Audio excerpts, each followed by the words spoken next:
TV shows that have more to do with sports than actual sports. But the truth is, this is my day job, so I have to bore you with this part first, right? Explain to you what the port does, and also, I mean, one of the questions that came back was opportunities in the port, and I think at the moment there are lots of opportunities for companies to participate with us and do things with us. So that's what a lot of those with me today. And after that, after I bore you with this, you can definitely ask me about the sports. I'll be happy to explain whatever I know, both in soccer and basketball. Okay, so let me start with the port first. So this is a snapshot of the company.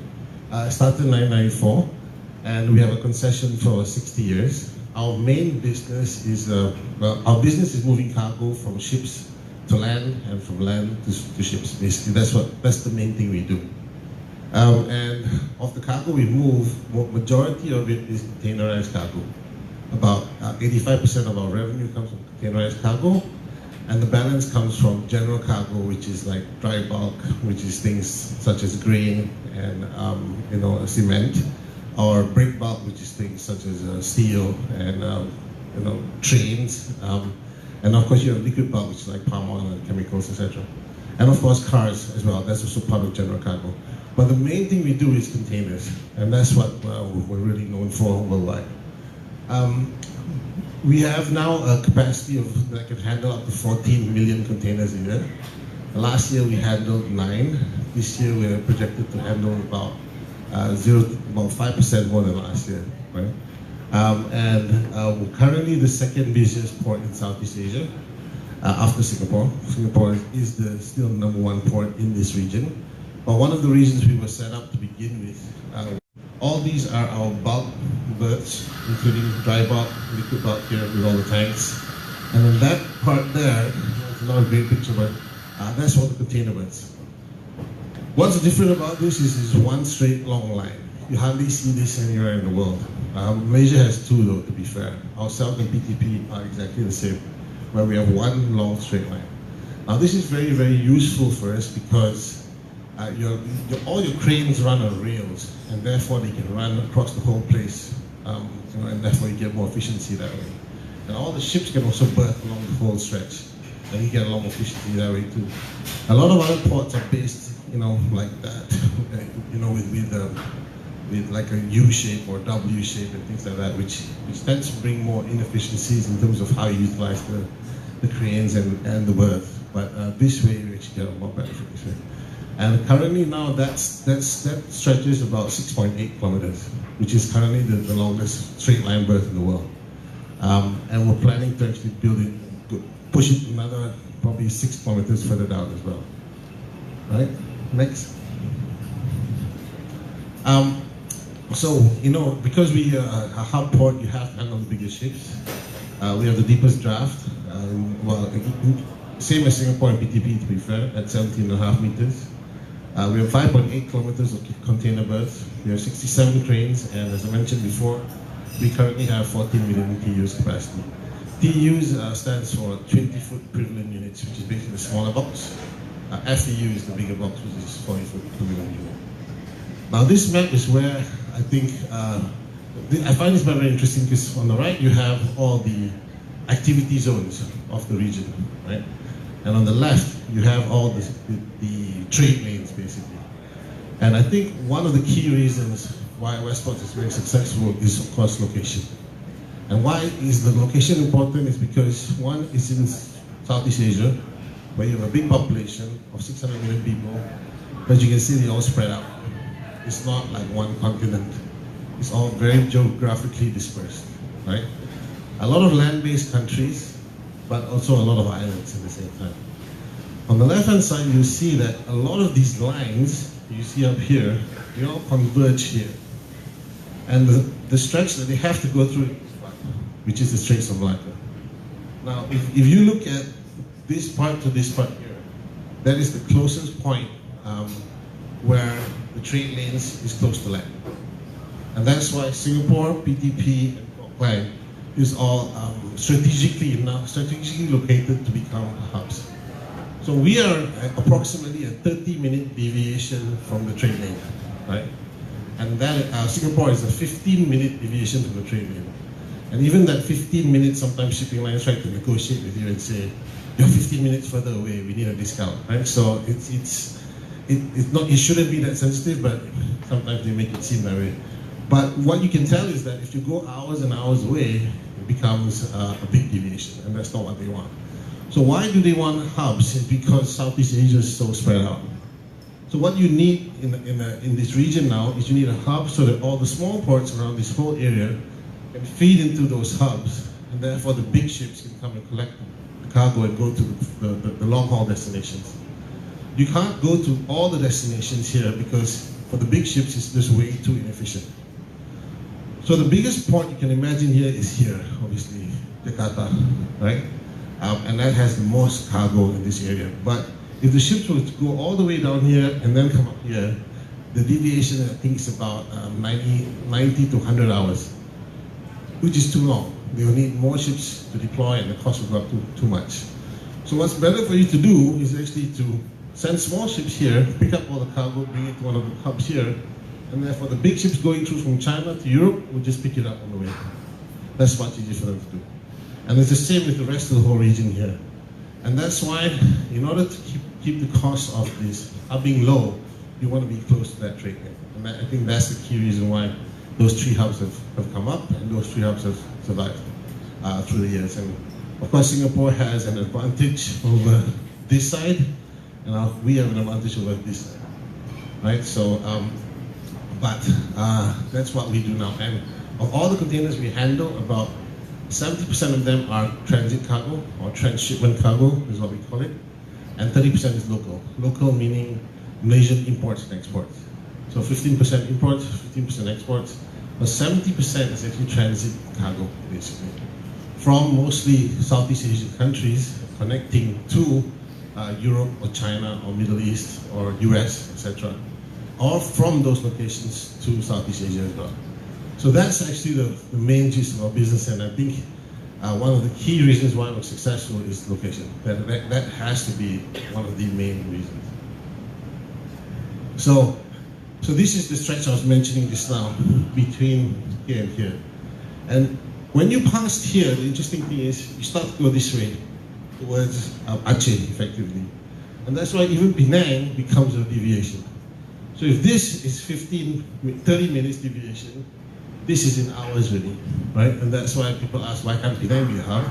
Penang is like 3-4 hours deviation, so it doesn't make sense. It doesn't make as much sense to hub there, right? So this is the stretch that actually makes the most sense. And of course, as I mentioned, it passes Aceh, so Aceh could literally be a hub as well, but there's no cargo in Aceh. That's the main problem. And of course, it's a bit dangerous to put a hub there, right? And as I mentioned, it's now transshipment is our main business. But gateway or O&D or local, I mean, there's many names for this.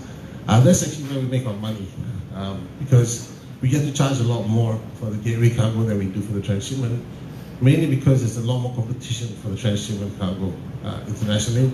And of course, from a gateway perspective, we're very, very cheap anyway, right? We are the cheapest port in the region as it is now, and for the gateway cargo, but we also have to be very competitive on the transshipment cargo as well. So this is, I think, the second reason why we managed to grow, which is one of the key things that we focused on was productivity. And the key thing for us here is very similar to airlines, right? I mean, Tony always says that ships are designed to fly, not sit in airports, right? Ours is a very similar thing where our customers have ships which are designed to sail, not sit in the ports. The last thing you want to do is sit in ports for a long time. So our pride and joy is how fast we get that ship in and how fast we get it out, on a regular basis. And sometimes we think of it as a restaurant. We want to turn the table as fast as we can, right? Because the faster we turn the table, the faster we bring in another customer as well. So for us, that turnaround time is actually more important than it is for the customer, mainly because the faster we do it, the bigger our capacity becomes. So what you see here is, on the right-hand side, is the size of vessels, which have grown. When we first started, I think there was only a 6,000 TEU vessel, which is about 250 meters long or 300 meters long. Now they go all the way to 400 meters and they carry 20,000 containers on those vessels, And then they're building ones now which go up to 24,000 containers. Right, so on the left-hand side is the productivity that we try to achieve on especially these big vessels. Of the currently what we're trying to do is 35 moves per hour, basically moving 35 containers off a ship in 1 hour on one crane. Right, so typically these big vessels you can put say 8 cranes, and therefore you can handle maybe 300 moves per hour on these big vessels, right, and try and turn around those vessels quickly. We get up to maybe a small amount of cargo, usually is about 1,000 boxes coming in and out. A big amount, like yesterday we had one ship coming to 10,000 in and out. Right, so that will take at least a couple of days to clear. But that's what we're trying to do, try to get it in to the port quickly, try to work on it quickly and try to get it out quickly. That's the priority for us. Right, so this is one of the bigger vessels out there right now. I think it's 20,800. It's owned by CGM, one of the biggest shipping lines in the world now. I think they're 4th largest. They used to be 3rd. And as you can see here, we put about 7 cranes on that vessel. Right, so this is the ideal. One of these cranes can do 35 an hour is what we're trying to benchmark ourselves against. What the customers ask for usually is 25. But, and 25 is good enough for them. But 25 is not good enough for us because that means our capacity is lower. So we want to do 35 so we can get it out and bring something else in, right? Okay, so this is the volume growth that we had over the last 20 years. We started the container business only in 96, although the port started in 94. And our highest year was actually in 2016 where we hit 9.9 million. And last year we went back down to 9 million mainly because there were changes in shipping alliances. There were basically many mergers that happened between shipping companies and a few that went bankrupt as well. So as a result of all those changes, that's why we had a slight decline last year. This year we're on the path to grow back again, and the only other year we declined was, of course, 2009 when there was a financial crisis, well, amongst other things. In terms of trade lane, our biggest business comes from intra-Asia. Of course, the largest component of that you can imagine is China, right? But not China to Malaysia specifically, China to the rest of Southeast Asia. That's the biggest trade. Asia, Europe is the 2nd largest, and then you have Australia and America after that. And America includes, actually it's not United States, it's actually half of it's South America, half of it's North America. So the US is actually a very small component overall. And actually Africa is bigger than the US. Right? And in terms of market share, in 2017 we had 75% of Port Klang. There's another port in Port Klang called Northport. They have 25%, and in Malaysia we have almost 40%. And in the Straits of Malacca, which is the one I said we compare with Singapore, we now have 16% out of the 40% of Malaysia. Okay. So this, I put this slide here because that's my dad. He started the business in 1993. And I think this is the 3rd reason why I was successful, if you ask me. And the key thing here is because when he started the company, he made sure that there was a culture put in place straight away. And I think that is why I was successful today.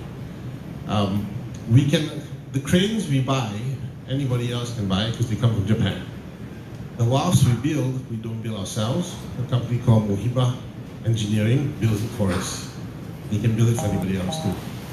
And I think every other piece of equipment or every other piece of software we buy is from somebody else too. So the key thing now is that how do you get the people to work on these harder than anybody else? That's the key driving factor for us. And I think what he set put in the beginning was to have a very strong culture. And the culture is based on basically 3 main values, right? The first one is family values, because we're a family company mostly. And we want to make sure that every colleague of ours is treated like a family member, and that every colleague treats other colleagues like family members as well. The second one we pride ourselves on is innovation, but here we strictly do not mean technology. We mean innovation, which means we want to evolve continuously. The last thing we want is to rest on our laurels or be happy with what we have. The one thing we believe in is that the company must continue to change over time, and that's the only constant that we have to change. And the third one is actually merit, which before May 9th, 2018 was something that Malaysia didn't take very much pride in. So we had to make sure that for our people, we believe in merit. And in our company, merit counts more than anything else. If you work hard, and harder than anybody else, you will be rewarded the most. If you don't, you'll be rewarded the least. And I don't care how old you are, what gender you are, what race you are, where you come from, etc. All those things don't matter. We're blind to all of those things. For us, merit is what counts, and that's what we've made sure that the company, everybody in the company understands. And I think that's one of the key reasons why until today we've been very, very successful. We've managed to stave off 2 attempts to put in a union in the company. So we're still one of the only ports in the region which is not unionized. And that's not because we chose not to be, it's because the employees chose not to be unionized. They felt comfortable enough that they don't want somebody else representing them. They felt management representing them was actually good enough for them. And I can tell you that every data you read about unionized companies, there is no unionized company performing better than a non-unionized company in any sector anywhere around the world. Right? So the key issue here is, and the sad part is I think we actually would save money if we were unionized, because the unionized company next door actually pays a lot less to the employees. But the thing is, I think the productivity will come down so low that it won't be worth it. Right? So that's why for us, that's actually a very, very big deal. Okay. Okay, so this is a view from the other side. This is the last berth that we've built on the current concession. We now are seeking the government to give us a second concession to build beyond that, which is what we're calling Westports 2, which is CT 10 to 19. This first phase will give us about 16 million TEUs, and the second phase is designed to probably give us another 15 million TEUs. And that's what I think what we need to compete with Singapore. Singapore are building a facility of 65 million TEUs, and I think size is very, very crucial when it comes to these customers as they're merging and merging and merging.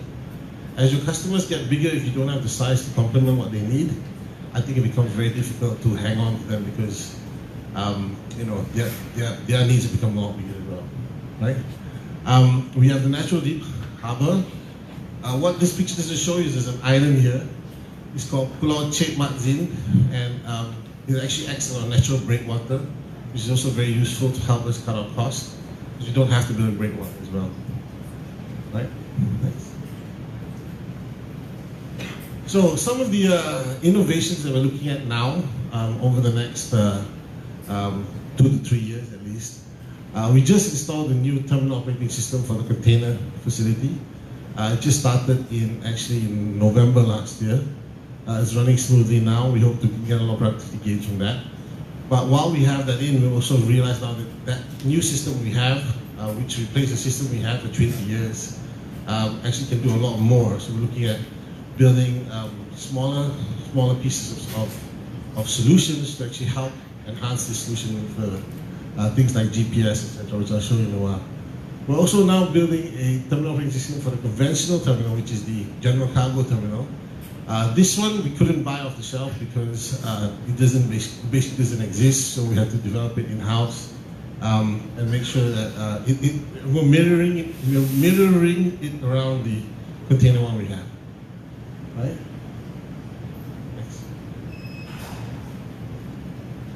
Of course, along with that, we need gate automation systems too, basically to speed up the time at the gate. We're trying now to bring it down to, it's currently 20 seconds, we're trying to bring it down to like 5 seconds, or even no need to stop, that would be the best, just drive straight through. But this is one of the projects that we've been working on to try and cut every single element there. But it's a bit complicated because here you have to work with customs, because they manage the border as well. So their systems need to integrate with yours to do that.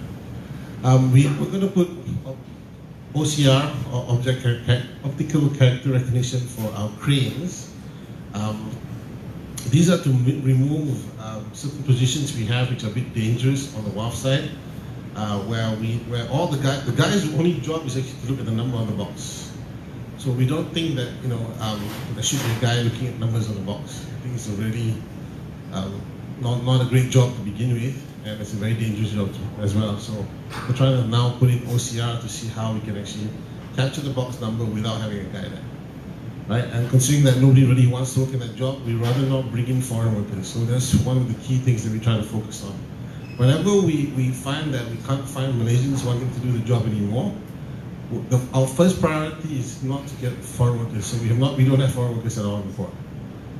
So our first priority is to automate, right? And I think we want to follow the model of Japan, right? Where in Japanese restaurants, in small restaurants, you have vending machines, and the vending machine becomes your cashier, your waiter, your everything else as well. In Malaysia, the mama store will hire 10 Bangladeshis to work in the mama store, and I don't think that's the right model for us. So for us, we want to automate it so that we don't need the job anymore. So OCR is one of those areas we're looking into for that. We're also putting in, now GPS has become very affordable as well, so we want to track everything in the port, as you can imagine. Also very important here is that the other job that nobody really wants to do anymore is driving the trucks, right? So autonomous trucks is something that we're really, really keen on. We're working with many parties to try and develop something. We don't mind being the guinea pig to develop something for autonomous trucks. Because there is a company out there. But when we speak to the big companies, they're all not interested in this. They all want passenger stuff. I guess passenger stuff is bigger. But what we have is a controlled environment, right? A fixed location. You can't run away. There are no cows crossing the road. There are no cats and dogs running around either. And everything runs in a very systematic format. It's on a grid. Right, so that's why we feel that autonomous trucks, we feel should come before autonomous cars because we can do it this way. And we're trying to see how fast we can get there because, again, this is one of those jobs that Malaysians don't really want to do anymore. And therefore, and it's not because it's dangerous, it's actually not dangerous, it's just that it's so boring. Right? You get into one of those cabins and you drive around for 8 hours non-stop and there's no friends, right? They take home about 3,000 ringgit a month, so it's not too bad an income. But we recently had one guy quit and join 7-Eleven. I think he now takes home 1,007 a month. And the main reason why he quit the 3,000 ringgit job for the 1,007 job is he says he can pick up chicks. Right? Whereas in his current job, there's no chance whatsoever to even meet chicks, right? So, so this is where we know that over time it will be close to impossible. It's not just about the money, right? We can pay 6,000, 10,000, whatever for the job, but people are going to say, look, I don't want to do this for 8 hours a day. I come in there, I just look at this thing for 8 hours a day. It's just not fun, right? So we know we have to do something here. The interim part we're doing is with this GPS monitoring system. We get to put a tablet in the machine, and now we give them radio. So for them, it's like a big deal. Now we have radio, So. And we do announcements for birthdays and World Cup results and all this kind of thing. So they get excited now a bit more, but even that's a temporary solution because it's not you can't pick up chicks, right? So we're not going to put Tinder on those tablets or anything like that. So so that's not going to work. And of course, the other thing that we're trying to build now, which we're really surprised that engineering companies don't come with, is predictive maintenance systems. For the cranes that we have, the manufacturers that sold them to us don't have this kind of system, so we're trying to build these from scratch as well, where we're trying to predict when things fail. And right now, I think that's the most IoT thing that we're doing because all the sensors that you can have now allow you to do more predictive maintenance as opposed to preventive maintenance. Preventive maintenance is nice, but it's more costly than predictive, right? Because you're taking it, you're being prudent about it, right? So if you can be precise about it, you actually save some money. So these are the crane operators, not the truck operators. Now these jobs they don't mind, right? Because actually they pay a lot more and they're not as boring and it's actually quite exciting and there is a lot of communication with at least someone all the time. And they feel like you're in a spaceship or something like that. So. But what we're trying to do is put in, see, one of the things that you have to do now is look down, right? So one of the projects we're trying to do is trying to see how we can put screens so they don't have to look down anymore. And a lot of people were resistant to that because they said they're still going to look down. But the way I look at it is like the same as those screens you have in your car, where in the past you used to turn around your head to reverse. Now you just rely on that screen and you reverse with that screen, right? After a while you get to trust that machine and you trust the cameras and the cameras know what they're doing. So in the same way, we believe that this is what we can do. And the key thing we're trying to do here is actually save their backs, because a lot of these guys have got back problems. And I think that's one of the things we don't want going forward. Of course, these are tugboats, right? We're just trying to create a system to optimize how fast and where they should be positioned to actually save on fuel. There's a fuel saving element. And of course, we need something to manage energy. We, of course, rely on energy from Tenaga Nasional, but we have to just believe whatever they say. So now we want to put in a system to actually measure what Tenaga Nasional actually gives us, right? And it's very frustrating working with them because, you know, of course they're a monopoly, and they don't actually, whatever they tell you the bill is whatever the bill is, right? And when we ask them how do you justify it, they're like, there's no justification, this is the bill, we just pay.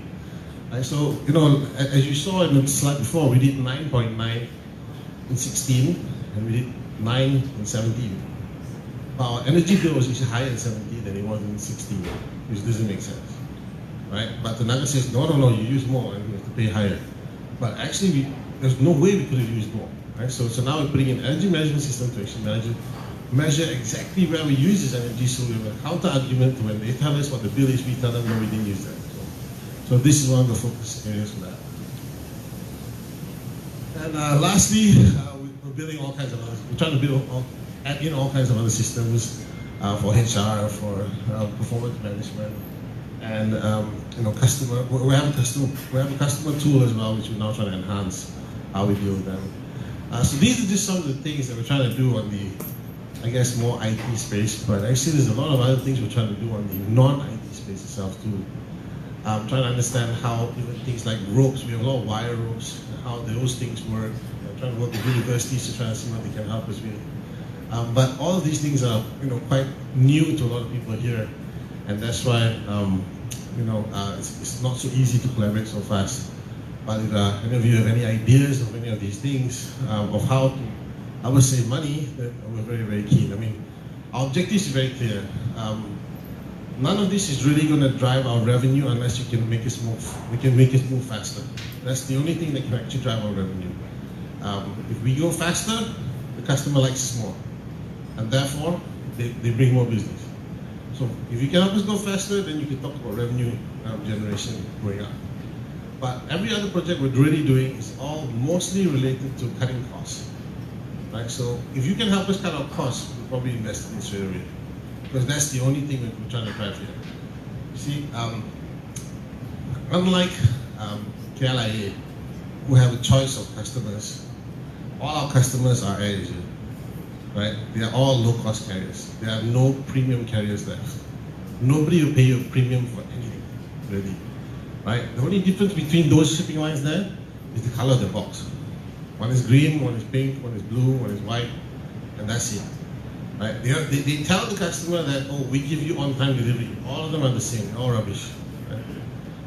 And they tell you all kinds of things to try and charge you a premium, but they never succeed. They always cut the cost, they always cut the price even further. So, and as a result, they all focus on cutting their costs. And the only way we compete with Singapore is to make sure that we can cut our costs faster than they can. Right? And that's how we stay ahead of the curve all the time. And that's how we allow ourselves to have that margin to compete with them in that sense. Right? So if anybody can show us how we can cut our costs over time, you know, that's our priority. Because I mean, my KPI is very simple. I'm here to drive more and more dividends. That's a very simple KPI we're given by the board.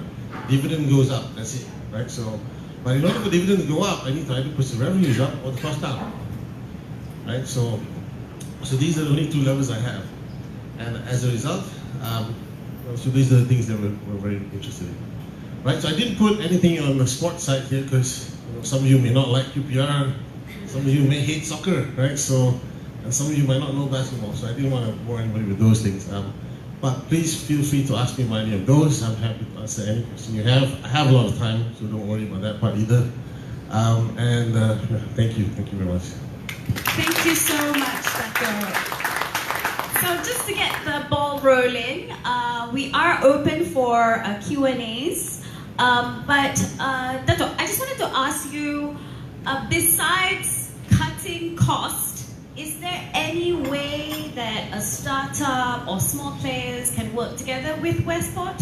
Or you're just specifically looking for companies and smaller companies or that could cut costs for you? As I said, there's two ways. One is allowing us to serve our customers faster. I mean, that is very, very crucial to us. That actually, I mean, a lot of companies come and tell you, a lot of consultants especially come and tell you that, oh, I can increase your revenue. The truth is, you don't know my customer at all, right? You don't know what they're like, you don't know how to get them to come bring more business. But generally, if you can help me serve them faster, yes, they will be happier in general. It doesn't mean they'll bring more business, but there's a chance they will bring more business. So if you can help us serve those ships and make those ships come in and go out faster, then yes, that's very crucial to us. But apart from that, I think the other way is cutting costs. I mean, this is the only one which is very obvious to us why we would want to do something like that. And so all of our innovation projects have been focused towards that direction specifically, in helping us drive the business better in that sense.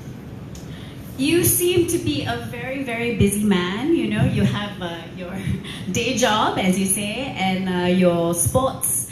How do you actually have time for all this in a day, and how do you manage work-life balance? Well, if you look at my Twitter account, my first job actually says father, right? My second job actually is husband. My wife is very upset it's not husband first and father second, but I think father should come first. You know, there's 3 boys, it's only one of her. So, and then actually it says son, and then brother, and then after all of those things, only I get to do this basically. But I think the way that you have to balance. I mean, for me, family comes first. That's for sure. So, and the reason why we do this is because this again is a family business, and everything we do in my family, we do as a family. There's nothing that I can say I own. Everything I own, my dad also owns, my sister also owns, my son also owns, my nephews own. We own everything together as a family. It's a bit strange. So there's no really, even my car doesn't belong to me. It belongs to the family. So if I get kicked out of the family, I will seriously be a pauper. I actually literally have nothing to my name. But that's the way we run things, and so family comes first. But once that's done, when it comes to the companies, I think the idea is to have good people, you know. So why we don't, it seems like we ventured into many things, but actually our core business is only one. We only have one and only in one location.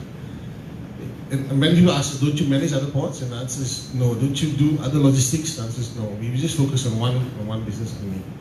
And when we've gone into other ventures, it's because there are people there who can help us manage those things. So, even for example the basketball, we have a general manager there who does everything. I practically only just go to games now. I don't even have to do much there besides going to games. How did you get into sports? A lot of it has to do with her former boss. So, a lot of it has to do with Tony. So, you know, Tony started that basketball league. And then he says it's a conflict of interest because he owns the league, so he can't own a team. So he says, but he'll put the team in my name, right? But he'll own it, but I'll be the front man.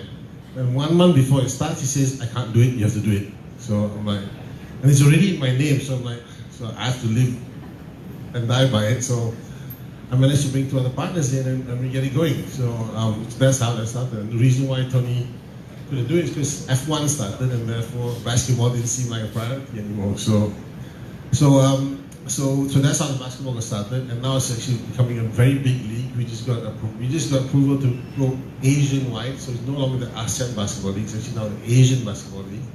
Congratulations. Yes, thank you. But it's actually mostly East Asia, no Middle East, but still it's a very big thing in FIBA that they gave us to do, and that's how we got with basketball. And then the NBA came and all those other things came along with it.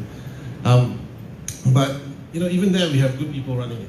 So there, I literally just have to handle watching games and handling the stress of watching those games. With regards to QPR, again, we put in, especially over the last 4 years, I think Tony and I worked very hard to put in this very big team there. of people who have massive amounts of passion for the club. And I think only then do we feel comfortable to step down as co-chairman and allow other people to run it, because we knew that everything, the fundamentals were really there. But still, over the course of August, because it's transfer time, so we have midnight calls all month this month, right? But literally August is not very fun because of deadline day. But after August is done, usually I don't have to get involved very much again, unless we want to fire a manager, which I hope we don't have to do ever again. And LAFC is even better. I think there we release, we contribute whatever we want to contribute, because my American partners there actually, they run it very, very well. It's a new soccer team playing in the MLS. It's doing very well. It's better than Galaxy now itself, although we have not beaten them. And revenue-wise, it's actually one of the highest earning revenue teams in the US today.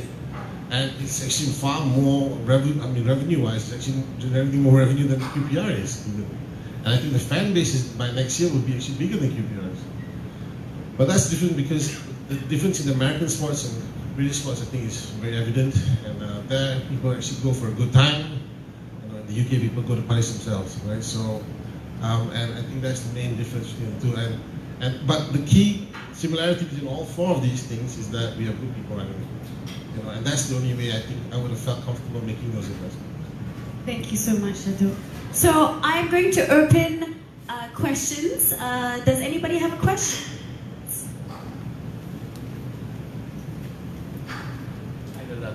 Two questions. One on the port side. One on the please, just Ruben. No. Ruben. Drop the Datuk, please. Thank you. Okay, Ruben. So two questions. One on the port side. One on the sports side. On the port side, how true are the rumors that China wants to create a canal like the Panama Canal through Thailand? And on the sports side, specifically Malaysia, how profitable are sports teams, and specifically how profitable are sports venues in Malaysia? We could put up a map. What am I talking about?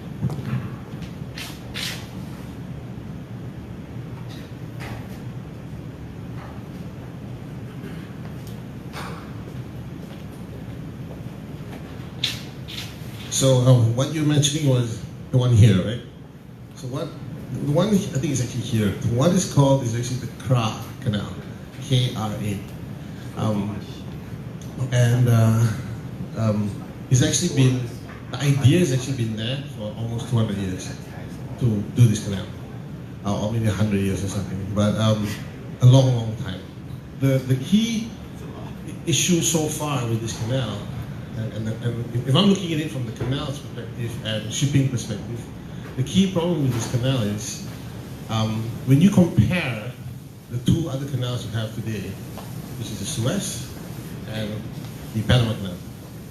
The Panama Canal is cut through to avoid this small piece of land called South America. And the Suez Canal is cut through to avoid this small piece of land called South Africa, Africa. This would cut through to avoid this big piece of land called Malaysia. Right? And that's the part that really doesn't make sense. The canal cost, if you did it in the same time as those other two, would actually cost more than both of those combined. And because this actually is longer.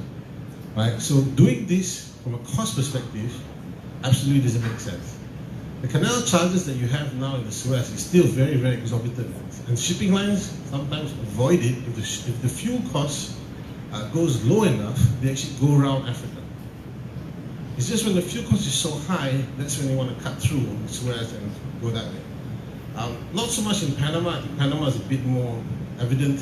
I mean, you can't really, going around South America, I think it's a bit ludicrous. So for that one, I think Panama makes a lot more sense. But for the Suez, you still have options. You can go around Africa, and many people actually do. So now for this one, just to avoid this, you're only saving 1.5 days, right? But the key thing you mentioned just now is the word China, right? Now I think they've got unlimited amounts of money. They don't care where it goes. They don't even know where it came from, right? And they don't mind spending it because they don't need a return on investment. You see, so that is why now the potential for that to happen is real. Mainly because feasibility doesn't matter anymore, right? And that's what happens with a lot of projects today, where the feasibility is irrelevant. Now, so then it comes into the, so if feasibility is done, because the cost doesn't matter, the only thing left is now politics, right? And this is where the politics is at. It costs something exorbitant like $200 billion to build, right? The Chinese don't mind, because how that $200 billion will be spent will be, the $200 billion will be given to Chinese companies with Chinese labor, using Chinese steel, Chinese cement, eating Chinese food, and drinking Chinese water, and Chinese rice wine to build the canal. Not one single cent will go to anybody in Thailand at all, and they'll build the canal through. So all that money actually stays in China, right? Considering everything is part of an SOE anyway, you're just circling the money around. So no big deal. But now the Chinese are saying, if we're going to do it, we must own it, right? And that's where the gap is, because Thailand is saying, you can run it, but you can't own it. It's still my land, right? And you still need to pay me a rental or something to have it there. Because why am I giving you land to do this? And they say, because I'm putting money. But what Thailand is saying is, it's still my land, right? And therefore, if you want to do it, I will own it, but you can run it. And if you run it the way I like you to run it, then it's fine. Now, the Chinese, for cargo purposes, don't give a damn. Right? So if you speak to China when it comes to cargo, there's only one real company in China which handles cargo, which is Costco. Because Costco bought everybody else up. So there's only one left. Costco and Alibaba, to be fair. These are the two logistics companies in China. So, and they don't give them at all. Because 1.5 days, totally irrelevant for them. Why does China want it? It's because they need access to this area. They have a lot of fishermen in this area, catching fish to bring back to China. It's food. It's a food resource for them. And they need security here, right? So they need to be able to deploy their aircraft carriers there quickly if they want to. It's not about cargo. So the Klang Canal, the last thing you're doing it for is for cargo. Because for cargo purposes, Costco, the only single Chinese company carrying cargo, doesn't give that, right? So the only reason you want to do it is because of military purposes. And they're also very afraid, for don't know what reason, that the US is going to block them here, right? That for some way Singapore is going to block the Straits of Malacca with the US help. I don't see how that's going to happen either. I mean, physically, I don't see how it's going to happen. Are they going to put ships on the straits? I mean, I don't see Malaysia, Singapore, and Indonesia agreeing, hey, US can't put some aircraft carriers to block it. I don't see that happening. It doesn't make sense. Anybody going to say, okay, move the aircraft carrier when the friendly ship comes by, when the Chinese ship comes by, put it back. I mean, what are they actually going to physically do to blockade it? They can't do it. I don't think it makes sense. But that's what they're afraid of. And I think that part, again, for me, doesn't make sense. The other sensitivity is, you actually cut off the Muslim part of Thailand and the non-Muslim part of Thailand, right? And I don't think the politicians will be very comfortable with that. And if not careful, it might become the 15th state of Malaysia, right? Because you'll be part of Malaysia after that, because Malaysia will be an island, technically, right? So this is why, politically, that one doesn't make sense. Now, when it comes to venues, I think this is a topic I actually like a lot. So you have to look at the venue, and again, the population. I think it's very crucial. I think that part everybody knows. But I think the key thing is actually the culture of the people. So, any British people in the house, I'm so sorry. This is a bad example. And all Americans in the house, I'm very happy for you because you're the good example. There's a massive difference between the two cultures. One is very happy to spend money and beat their chest and say, this is my box. I spent $100,000 buying this box, right? And that's in America. That's what happens in the US. They buy a massive box which feeds 20 people. It has champagne and it has, great food and whatever else, the best view. And they go around down, this is my box. In the UK, on the other hand, the pride and joy is by saying, I managed to con the chairman to give me 2 great seats, right? Nobody wants to pay for anything there. Nobody wants to buy anything there. They just want to make sure that they get 2 free seats somehow. The culture to actually pay and buy is not there. But on the other side, of course, the American side is actually extreme. I mean, the amount of money they spend on these things, I think, is too much, right?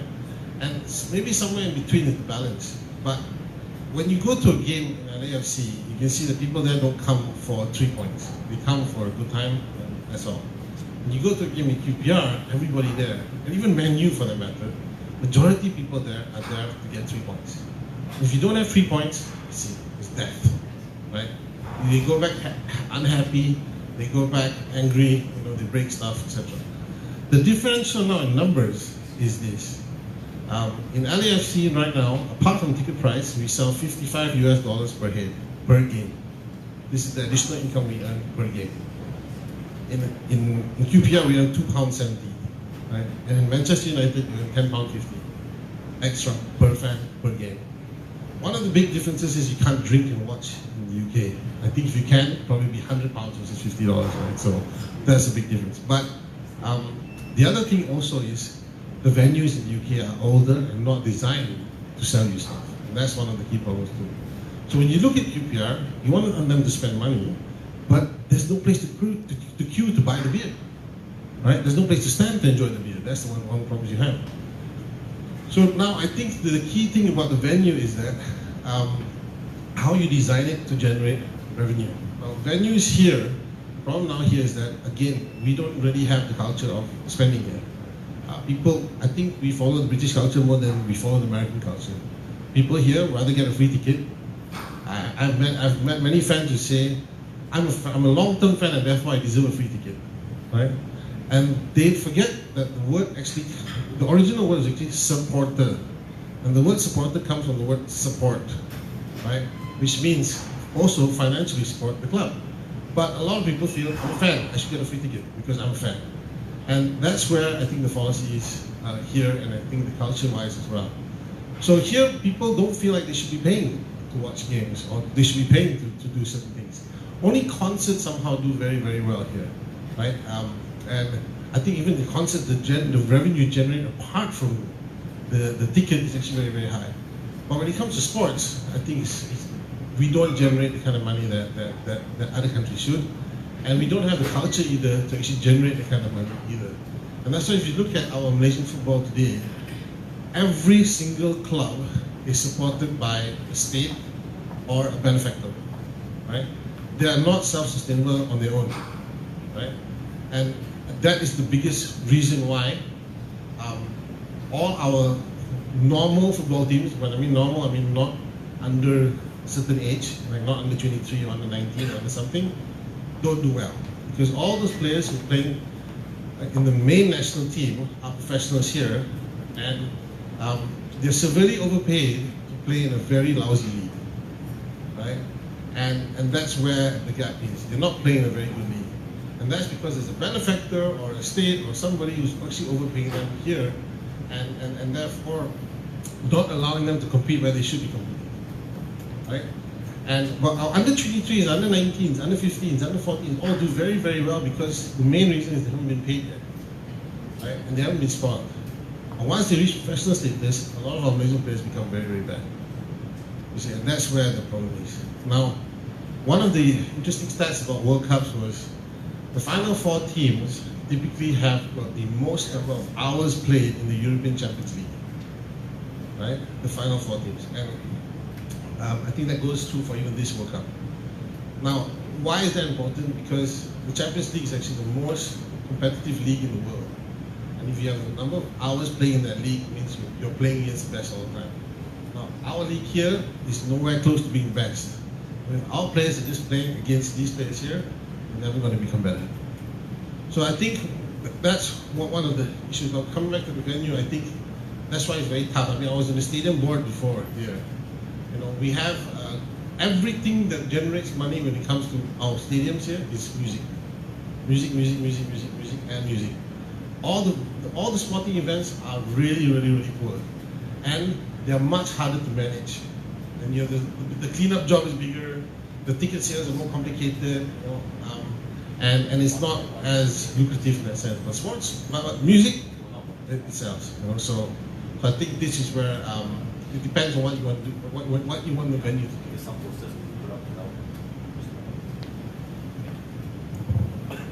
anybody else have any questions?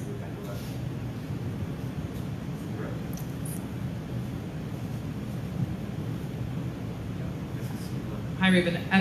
I think a lot of your involvement in sport comes from a passion perspective, but do you focus on how those involvements in your different sporting things can feed back into Westports? Is there a strategy that you follow on a sort of more B2B level?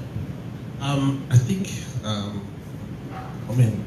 we've learned so much from managing these teams that we bring back. Whatever you try and learn, you bring back to the court. But for QPR, the part that I think saddens myself and Tony the most was that I think we place a big importance on culture in Westport, and I think many people will also attest to the fact that AirAsia puts a big culture is a big thing in AirAsia as well. And yet, for 3 years running QPR, neither one of us thought about the culture in QPR. And that was the saddest part of all, because the main thing wrong with QPR for the first 3 years, or first 4 years we were there, was the culture was really bad. We had bad people trying to, steal money from you effectively. The football world is really dirty, right? Especially in Europe. And football agents are pretty much, you can't get lower than them when it comes to scum of the earth, right? So. And not all of them, to be fair, but a lot of them. And this is what the club was surrounded by: bad football agents, not good ones. And I think we brought in all the bad guys basically. It was just a collection of all the most crooked people in football all gathering around Loftus Road. That was what it was. And we couldn't see that the culture was the issue. And it was. The CEO was awful. The CFO was quiet, which is also not a good thing. Not a bad person, but quiet. And the people that we bought it from didn't leave us a board or a structure or a governance structure of any kind. And we just felt, well, football is different.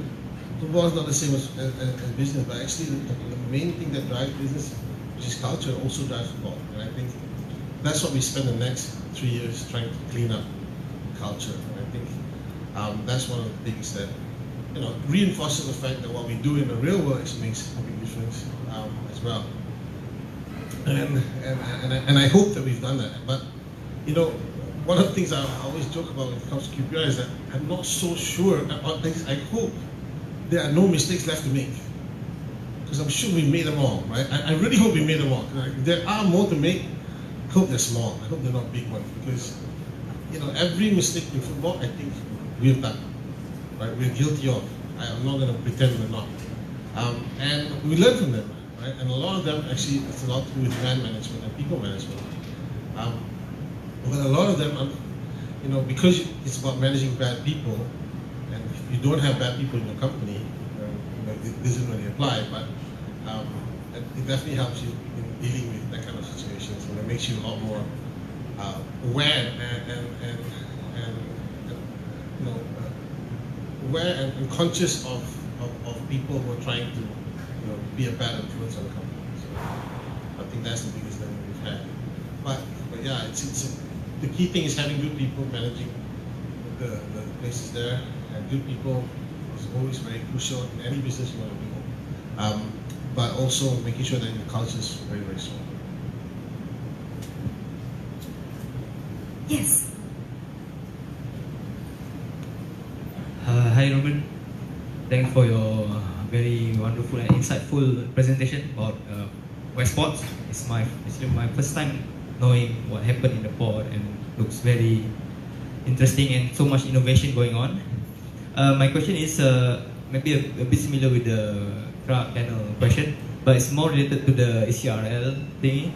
How impactful the recent decision made, and is there really any major impact for the construction of the ECRL on the ports business? Yeah, that's my question. Thanks. Is anybody here from the government? Because I have to ask.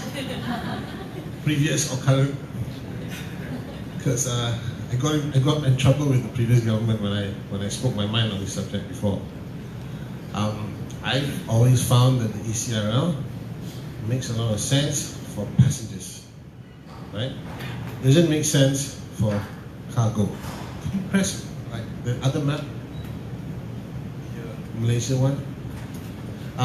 It doesn't make very much sense for cargo, and yeah, this one. So there's simple rules when it comes to cargo. Below 300 kilometers, trucks all the way. Don't need anything else. Above 500 kilometers, land I'm saying obviously, right? Above 500 kilometers, rail. Rail is the key. Between 3 to 5 depends on conditions, right? Depends on conditions of the road, depends on the country, depends on all kinds of things. It depends on the amount of cargo as well. So the problem with Malaysia is that if you take a pin, poke anywhere on that map, you'll find a port within 100 kilometers. Forget about 500 or 300, you find a port very, very close by. So truck makes sense more than anything else. Because rail can compete with truck, but rail cannot compete with ship. Right? So for example, there is a rail line from here to here, Pasir Gudang, right? You can take easily 100 containers a day, but it cannot compete with the feeder ship that's actually going from here to here every day. The feeder ship, price-wise, is far more competitive. So when it comes to rail versus ship, ship will win because the cost of ship is much lower. When it comes to rail versus truck, because there are ports located everywhere along the coastline and within less than 300 kilometers at least, truck makes the most sense. The key difference between truck and rail is that truck takes you to the door, I mean the last mile, right? It takes you straight to the warehouse, it takes you straight to the loading bay. Rail cannot do that. Rail, you still need something to take it off the rail, put it maybe onto a truck again to get to the last mile, or to get to the front door, to get to something. So you can't go from rail to the front door. And that's why rail wins, in a sense. So one of the biggest fallacies of this ECRL project was originally it was supposed to cost 20 billion. And it was focused on passengers, it was focused on making the East Coast a lot more vibrant, opening up the cities, making the land there more valuable, making Bentong 30 minutes from KL, and things like that. Now that was very, very useful for passengers, I feel. I mean, I can't tell you that part because I don't know about passenger trains, right? But for me, like great, it's just like the high-speed rail. I think I would have taken it to go to Singapore if it took me 1 hour. It'd be great rather than fly. A 1 hour train to Singapore would be fantastic, right? So, and if you can take a nice train to Tumpak, why not? I've never been to Kelantan, so it'd be nice to take a nice train there as opposed to that long drive. So, but that's me as a consumer. When they increased the price from 20 to 60 billion ringgit, what the justification was, oh, we need it for cargo, right? And this was the biggest lie of them all, because there's actually no cargo. Firstly, it doesn't make sense. I just explained to you the logic why it doesn't make sense. Secondly, where's the cargo?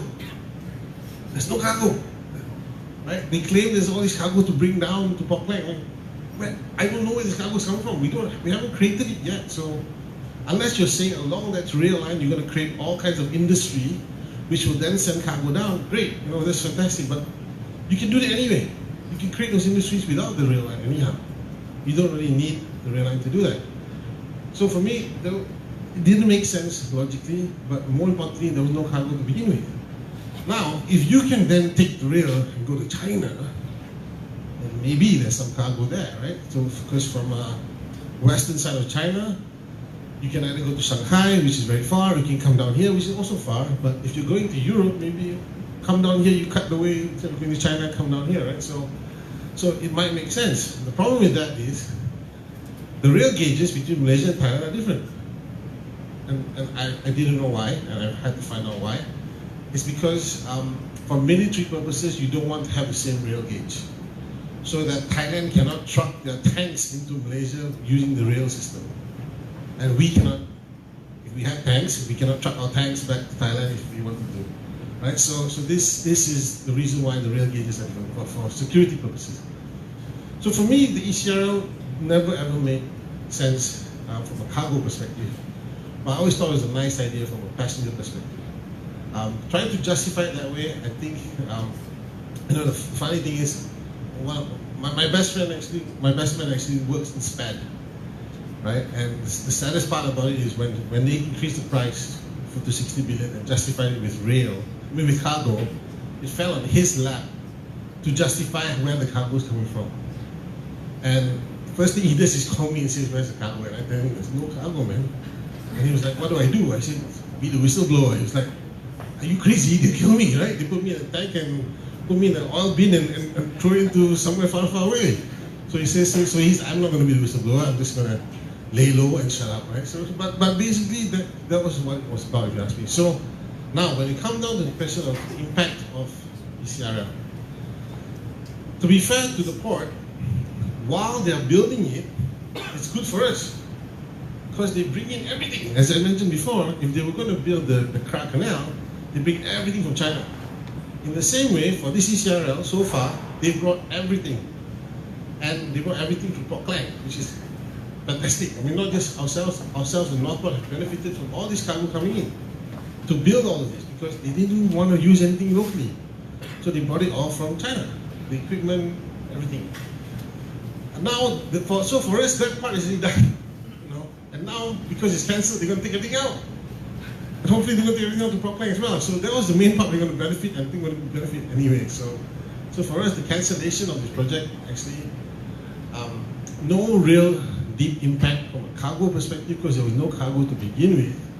But of course, if this makes Malaysia more vibrant, then the more vibrant your country, the stronger you are, the more you will import and export as well, right? So the longer term thing of the ECRL becoming, say for passengers, opening up the country and making the country stronger, there are some benefit there long term, but not massive, I would say.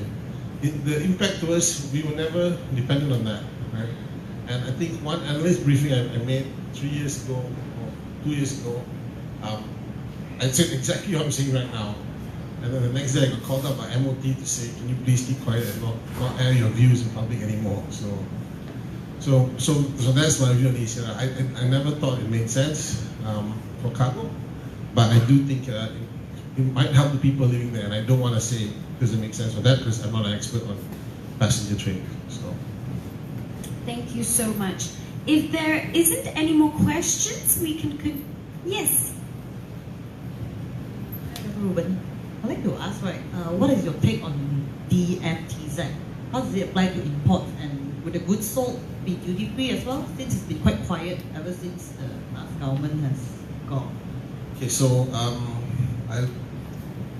I used to wear another hat, which was I sat on the National Science Council. I have no idea why I was there, right, at all. Everybody else there was a scientist. And I think the idea was helping them commercialize some of these things, but it never got far. I never got to commercialize anything. But that's where a lot of this DFTZ talk is happening. So I'll give you my views from what I heard from them, right?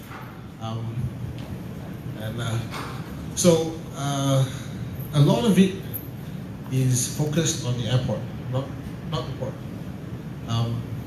The idea of the digital free trade zone is to create ways for goods, for the logistics of goods moving on e-commerce to move faster and clear customs and everything else faster, and get through everything faster. So that's the idea of it. So that you order from the US, you can get it in your house tomorrow. That's that's when it becomes people start to buy more. And I think that's where a lot of the emphasis was going. A lot of it was a logistics play to do that, right? They didn't really outline very clearly whether, when you leave the free trade zone, whether the goods will be duty-free or not. And I don't think it would be. But I think the reason why you have that free trade zone is so that you can bring it there and then re-export it to Indonesia or Thailand or Philippines or anybody else without having to pay the tax in and out. And that makes it much simpler as a hub concept for the cargo to be focused on KLIA as opposed to focused on Changi, right?